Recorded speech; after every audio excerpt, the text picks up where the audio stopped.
ಏನಾದ್ರೂ ಸಮಸ್ಯೆ ಇದ್ರೆ ಅಲ್ವಾ ಹೇಳೋದಿಕ್ಕೆ. ನೀನು ನಿಮ್ಮಪ್ಪನ ಹಾಗೆ. ನಿನ್ನ ಮಾತು ಕೇಳ್ತಾ ಇದ್ರೆ ನನ್ಗೆ ಅವ್ರದ್ದೇ ನೆನಪಾಗತ್ತೆ. ಅವ್ರಿಗೆ ಏನೇ ಅನುಮಾನ ಬಂದರೂ ಯಾರು ಏನು ಅಂತ ನೋಡ್ತಾನೆ ಇರಲಿಲ್ಲ. ದಿಢೀರಂತ ಬಂದು ನೇರವಾಗಿ ಪ್ರಶ್ನೆ ಕೇಳೋನು.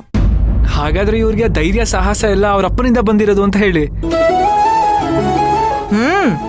ಹಾಗೆ ಇವ್ರಪ್ಪನಿಗೆ ಇನ್ನೊಂದು ನಿಯಮ ಇತ್ತು. ಏನಜ್ಜಿ?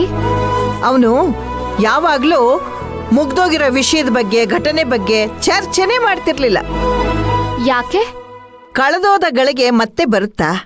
ನಡೆದು ಹೋದ ಘಟನೆ ಬದಲಾಯಿಸಕ್ಕಾಗತ್ತಾ? ಹೀಗೆ ತರ್ಕಬದ್ಧವಾಗಿ ಮಾತಾಡೋದು.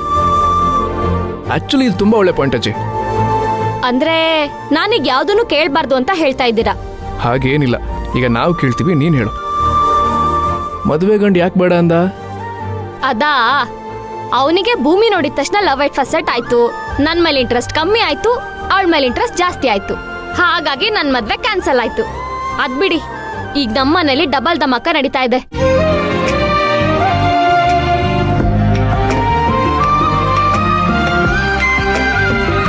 ಡಬಲ್ ಧಮಾಕ ಅಂದ್ರೆ ಏನೇ? ಒಂದು ಭೂಮಿ ಮದ್ವೆ ನಡೀತಾ ಇದೆ, ಇನ್ನೊಂದು ಅಣ್ಣಂಗೆ ಪಟ್ಟಾಭಿಷೇಕ ಆಗ್ತಾ ಇದೆ.